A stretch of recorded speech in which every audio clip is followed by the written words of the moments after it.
The Garmin S62 does almost everything that the S70 does, and it costs a good bit less. So why would you not just choose to buy this watch instead? Well, that's what we're going to break down in today's video. Let's dive straight in. The Garmin S62 was the leading premium golf watch from Garmin for many years until the S70 showed up at the start of last year and it took over as the crown holder.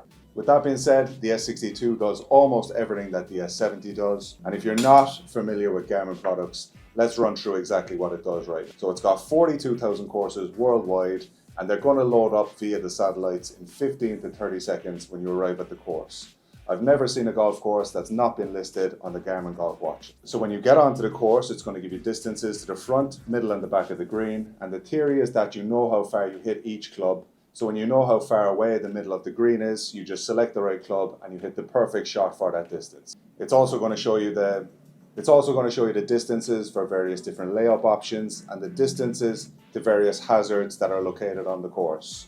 With the S62, you can also pinpoint any position on the course, get the distance to that position and the remaining distance to the pin from that position as well. So it's one of only 3 watches that does that from Garmin, and the other one is the S70. And the other one besides that is the Mark II, which costs about $2,000, and it's not going to be in this series of reviews. The S62 also has advanced stat tracking, which you can turn on prior to your round, and that's going to track basically your fairways in regulation, whether you miss to the left or to the right, and how many greens in regulation that you hit as well.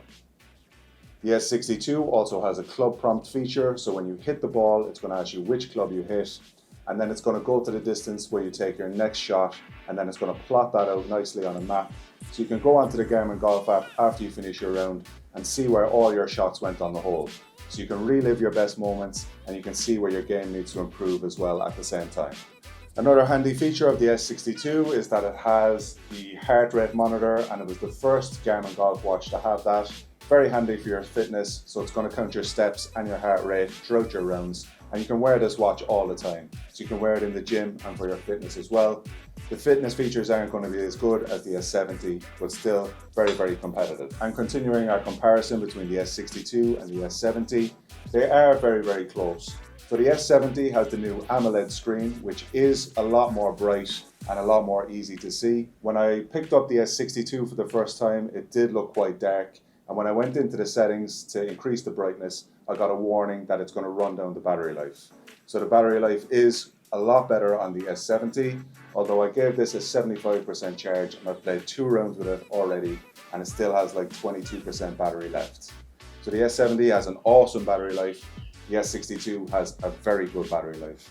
And then the S12 has an outstanding battery life, like 5 or 6 rounds on a single charge. Another quick thing to notice about the S70 and the S62, the S62 is a little bit heavier, although they're both the same size. And when I wore it the second day, it was a bit like wearing a computer on my wrist.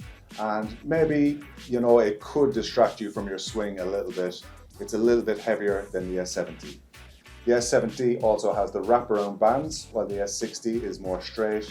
But I didn't notice too much advantage of having those wraparound bands, and the S62, it actually fit very well. I got this one in white, which I wasn't sure about at the start, but it actually grew on me a lot on the course. It makes you look more professional and it gets you more attention if that's what you're into. So when you're playing on the S70, it has numbers for the 18 holes of the course, and as you complete the holes, it's going to come up with a color-coded score for how you did on the hole. So a par is green, a bogey is yellow, and a double bogey is orange. Now that can be distracting for me. If I'm playing very well, I tend to get a bit nervous. And if I actually see that I'm playing very well by the color codes going around the watch, I'm definitely going to put one straight into the water. So the S70 has a nicer operating system. It's all been redone, but it is more distracting on the course. So I find myself flicking around with this even when I don't need to. And I go out on the course to kind of forget about the technology and get away from it all. And this kind of draws me back into that. But with the old operating system, I just use this to get the data that I need, and that is another slight advantage of the S62. So comparing with the S42, and we can quickly see the S62 is the larger watch, and I tried out the S42 this morning. It's a little bit too small for my wrist, and I think it could be like more of a girl's watch or for someone with a smaller wrist. Now I did actually see one of my caddies wearing the S42 last week, so that kind of proves the point that this could be seen as more of a kind of a girl's watch. And with this one, you can pinpoint the position to any distance on the course. So the S62 is a little bit handier in that regard as well. So with the S42, you can't pinpoint any position on the course like you can with the S62. So the S62 is the better watch. It has more features and functionality. You know, it has more battery life and it has the heart rate monitor as well.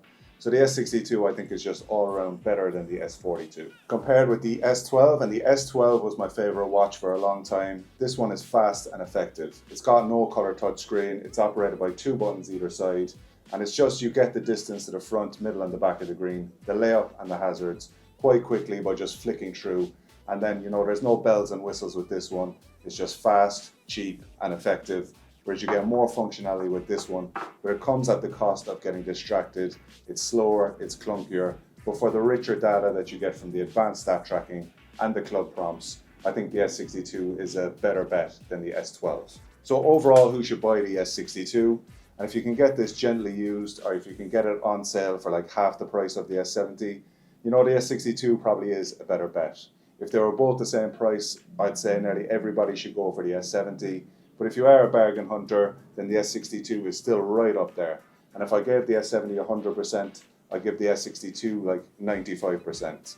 I give the S42 like 55%, and I give the S12 like 45 to 50%. So that's how I see these watches. The S62 is still right up there at the top. And you know, if you are a bargain hunter, you're serious about your game, you know, it's not for a high handicapper. It's someone who's looking to get into the mid and low handicap range. And really someone who wants to deep dive into their data on the Garmin Golf app afterwards. You want to use the advanced stat tracking and you want to use the club prompts. If you don't want to use any of that extra stuff, I suggest you just go for the S12. But the S62 is still a powerhouse in the golf game. No other brand is coming close to the S62. And you know, if you can get it at a good price and you're someone that likes their value, then I would suggest to go for the S62.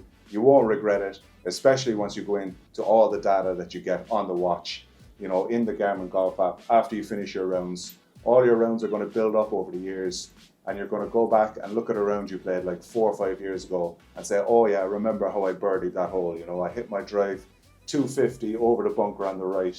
I still remember that 9-iron into the green and then sinking that long putt. You know, those memories are priceless and they're going to live forever on the Garmin Golf app. So if you are sitting on the fence and you want to get one of these watches, then I do suggest that you go for it.